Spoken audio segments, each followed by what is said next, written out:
किसी ने बड़े कमाल की बात कही है कि पीठ हमेशा मजबूत रखनी चाहिए, क्योंकि शाबाशी हो या धोखा दोनों हमेशा पीछे से मिलता है। हाय गाइस, मेरा नाम है आरजे कार्तिक और आपके लिए एक छोटी सी कहानी। ये कहानी आपको सिखाएगी कि जिंदगी में जब धोखा मिले तो क्या करना चाहिए। बात पुराने जमाने की एक व्यापारी का प्रेम विवाह हुआ।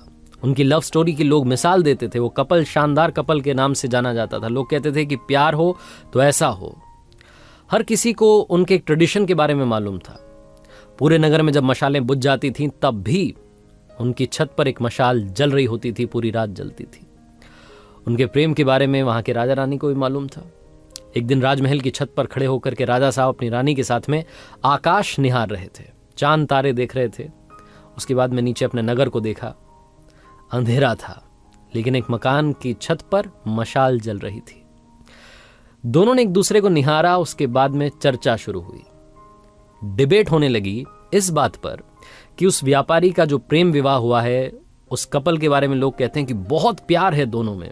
ये कैसे हो पा रही है, शादी इतनी सक्सेसफुली कैसे चल रही है। राजा ने कहा कि सारा जो साथ है वो पति दे रहा है। पति बहुत समझदार है, उसकी वजह से वो रिश्ता इतना खूबसूरत है। रानी ने कहा ऐसा नहीं है, पत्नी बहुत समझदार है, पत्नी बहुत सभ्य है, संस्कारी है, उसको समझ है कि रिश्ते को कैसे संभालना है, उसकी वजह से रिश्ता इतनी खूबसूरती से पनप रहा है। दोनों के बीच में डिबेट होने लगी। राजा ने कहा वाद विवाद करने से कुछ नहीं होगा, एक काम करते हैं, एक छोटी सी परीक्षा रखते हैं। रानी ने कहा ठीक है, क्या करना है बताइए। राजा ने कहा हम व्यापारी की भी और उसकी वाइफ की भी परीक्षा लेंगे और मालूम करेंगे कि दोनों के बीच में वाकई में प्यार है कि नहीं है। एक आइडिया इन्होंने तैयार किया। रानी ने अपनी एक दासी को अगले दिन व्यापारी के पास भेजा, अपने एक संदेश के साथ में, एक मैसेज के साथ में। वो जो दासी थी व्यापारी के पास गई और जाकर के कहा कि रानी साहिबा ने मुझे भेजा है और रानी साहिबा कह रही हैं कि अगर आप, मुझे कहते हुए थोड़ा सा हिचक हो रही है। व्यापारी ने कहा बोलिए ना, क्या बात है, क्या कह रही हैं रानी साहिबा। तो दासी ने कहा कि रानी साहिबा कह रही हैं कि अगर आप अपनी पत्नी की हत्या कर दें तो रानी जी आपसे शादी करने के लिए तैयार हैं। वो आप पर मंत्रमुग्ध हो गई हैं, आपसे मोहित हो गई हैं।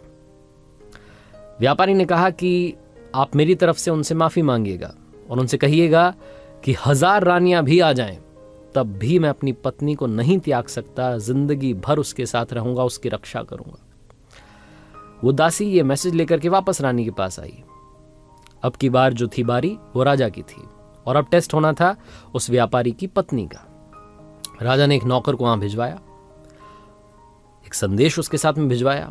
नौकर ने जाकर के उस व्यापारी की पत्नी को कहा उसी दिन उसके घर पहुंच करके कि एक संदेश राजा साहब ने भिजवाया है और वो कह रहे हैं कि अगर आप अपने पति की हत्या कर दें तो राजा साहब आपसे विवाह कर लेंगे और आपको हमारे राज्य की रानी घोषित कर देंगे। जो व्यापारी की पत्नी थी उसने कहा कि आज रात में 2 से 3 बजे के बीच में हमारे घर की छत पर जो मशाल जलती रहती है वो बुझ जाएगी और जब वो बुझ जाए तो समझ जाइएगा कि मैंने अपने पति की हत्या कर दी है। मैं राजा साहब का ये जो प्रस्ताव है इसे मानने के लिए तैयार हूं। नौकर ये मैसेज लेकर के दौड़ करके राजमहल गया। राजा को बताया कि वो व्यापारी की पत्नी आपका प्रस्ताव स्वीकार कर चुकी है और आज रात में वो अपने पति की हत्या कर देगी, उसने कह दिया है। राजा ने फटाफट से अपने सैनिकों की एक टुकड़ी तैयार की और कहा कि देखिए हमें बचाव के लिए तैयार रहना है। जैसे वो मशाल बुझेगी फटाफट से उस व्यापारी घर में जाना है, उसको बचाना है, उसकी जान बचानी है। सबने कहा ठीक है। राजा राजमहल की छत पर चढ़ा, रानी भी साथ में थी। दोनों देख रहे थे कि क्या वाकई में वहां मशाल बुझेगी या नहीं बुझेगी। चौंकने वाली बात यह थी कि 2 से 3 बजे के बीच में मशाल बुझ गई, क्योंकि व्यापारी जब वापस आया था अपनी दुकान से तो खाना वाना खाने के बाद जब सोने चले गए थे, सारी बातें वैसी ही चल रही थी जैसी चलती थीं। लेकिन इस बीच में उस व्यापारी की पत्नी ने खेल कर दिया था। व्यापारी की पत्नी ने एक फांसी का फंदा तैयार किया था और 2 से 3 बजे के बीच में अपने पति को ही फांसी पर लटका दिया था। जैसे ही वो मशाल बुझी, राजा के सैनिक दौड़ करके उस व्यापारी के घर में गए। व्यापारी की पत्नी को तो गिरफ्तार कर लिया, लेकिन उस व्यापारी की जान को नहीं बचा सके। उस रात राजा को नींद नहीं आई। अगली सुबह उसका दिमाग गर्म था, गुस्से में था, खुद से उसको गुस्सा आ रहा था कि ये क्या हो गया। उसे महिलाओं को देखने का मन नहीं कर रहा था, उसे नारी से नफरत हो गई थी। उसे लग रहा था कि ये क्या धोखेबाजी हुई है, ऐसा नहीं होना चाहिए था। बहुत गुस्से में था। जो उनके राज्य का सबसे बुद्धिमान मंत्री था, जो सबसे बड़ा मंत्री था, उसको बुलाया और कहा कि सुनो, अभी जंगल में जा रहा हूं शिकार के लिए, वापस आऊंगा शाम में, तब तक हमारे नगर में जितनी महिलाएं हैं सबके गले कटवा दो, सबको फांसी पर लटकवा दो, ये मेरा आदेश है और आपको मानना होगा। राजा को पता नहीं क्या हो गया। राजा घोड़े पर सवार होकर के जंगल की तरफ निकल गया। यहां मंत्री के होश उड़ गए। उसे समझ नहीं आया कि ये क्या हो रहा है। राजा साहब ने क्या उलूल जुलूल सा आदेश दे दिया, उन्हें महिलाओं से नफरत हो गई। मंत्री अपने बूढ़े पिता के पास गया, जो कि एक वक्त में उस राज्य का मंत्री था, और जाकर के कहा कि पिताजी, राजा पागल हो गया है। राजा कह रहा है कि जितनी भी नारियां हैं, जितनी महिलाएं हैं, उन्हें खत्म कर दो। उसे नारी जाति से नफरत हो गई।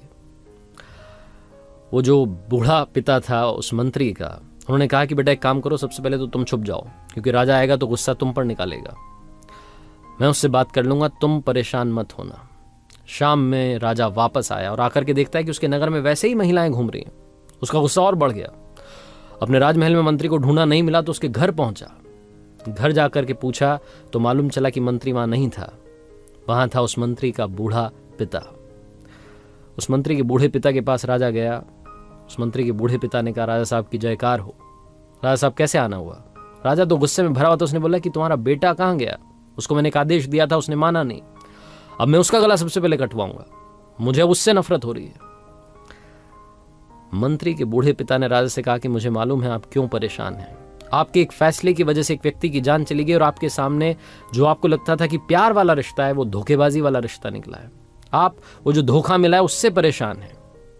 इस बात से आपको अंदर ही अंदर इस बात ने इतना परेशान कर दिया है कि आप सारी नारियों को खत्म करना चाहते हैं। लेकिन राजा साहब, आपका आदेश माना जाए उससे पहले, क्योंकि मैं आपके पिताजी के राजपाट जब उनका था, उस वक्त मैं मंत्री था, तो मेरी एक छोटी सी बात सुन लीजिए। कहानी मैं आपको सुना देता हूं, आपको सब समझ में आ जाएगा। राजा ने कहा, सुनाइए फटाफट से, क्या बात है आपके पास? तो उस मंत्री के बूढ़े पिता ने, जो एक वक्त में उस राज्य का मंत्री था, उसने एक छोटी सी कहानी सुनाई। उसने कहा कि राजा साहब, एक बार मैं आपके पिताजी के साथ में शिकार के लिए निकला था। हम रास्ता भटक गए थे। मैं जंगल में अंदर की तरफ चला गया, मुझे बाहर निकलने का रास्ता नहीं मिल रहा था। तभी मैंने देखा कि एक योद्धा अपने घोड़े पर सवार होकर के आया। उसने रस्सी मुझ पर फेंकी और मुझे बांध करके अपने साथ ले गया। मुझे पता नहीं था कि कहां ले जा रहा है। मुझे कब्रिस्तान में लेकर के गया। जब कब्रिस्तान में लेकर के गया तो मुझे लगा कि मेरा खेल यहीं खत्म होगा। मैंने बहुत अपनी जान बचाने की कोशिश की, लेकिन वो बहुत ताकतवर था। एक कब्र के पास में, उस कब्र के ठीक नीचे की तरफ, उसने एक गड्ढा खोदना शुरू किया और मुझसे कहा कि चुपचाप मेरा साथ दो। हमने मिलकर के वहां 2 कब्रें खोदी। मुझे तो समझ में आ गया था कि एक में तो मुझे दफनाया जाएगा, मेरी मौत होने वाली है। दूसरी में किसको दफनाया जाएगा मुझे पता नहीं था। वो जो योद्धा था, वहीं पास में खंडहर था। फटाफट से दौड़ के गया उसकी छत पर। उसने मुझे घोड़े से बांध रखा था और उस छत पर से एक सरकटी लाश नीचे फेंक दी। मैं डर गया, क्योंकि वो जिसकी लाश थी, ऐसा लग रहा था कि अभी अभी उसका मर्डर हुआ है, अभी अभी उसकी हत्या की गई है। वो योद्धा उतर करके वापस नीचे आया और मुझसे कहा कि सुनो, इसको दफनाना है। वो जो एक कब्र थी, उसके पैरों की तरफ वो जो सरकटी लाश थी, उसको दफना दिया गया। मैं डर रहा था राजा साहब। मुझे लगा था कि ये जो दूसरी कब्र है, इसमें मुझे दफनाया जाएगा। लेकिन उस योद्धा ने जो मुंह पर कपड़ा बांधा हुआ था उसे हटाया। वो एक खूबसूरत कन्या थी, महिला थी। उसने कहा कि घबराओ मत, मुझे मालूम है तुम कौन हो। तुम इस राज्य के मंत्री हो और इस राज्य के राजा को जाकर के मेरा संदेश देना। उनके एक राजकुमार ने मेरी हंसती खेलती जिंदगी को बर्बाद कर दिया, और राजकुमार मुझे पाना चाहता था, इसलिए मेरे पति की हत्या कर दी।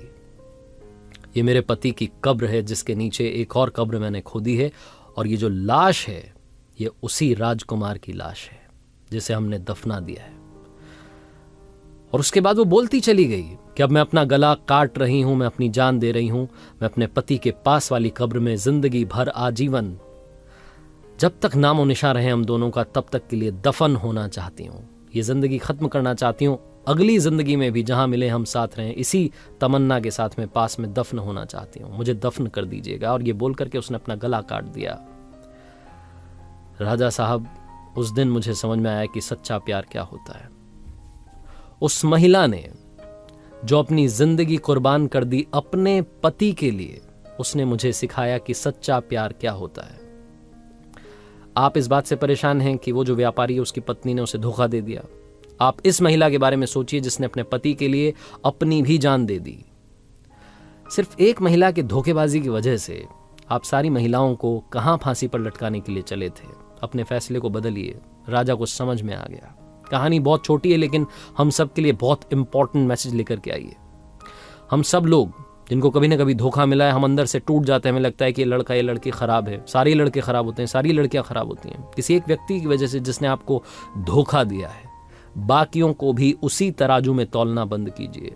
जिंदगी में हमेशा हमेशा याद रखिए कि अगर बुरे लोग इस दुनिया में हैं तो अच्छे लोग भी इस दुनिया में हैं। और अगर आपका एक रिश्ता टूट गया, आपको एक जगह से धोखा मिला है, इसका मतलब ये नहीं है कि आपको हमेशा ही धोखा मिलेगा। जिंदगी में प्यार जरूर मिलेगा, ये विश्वास रखिए।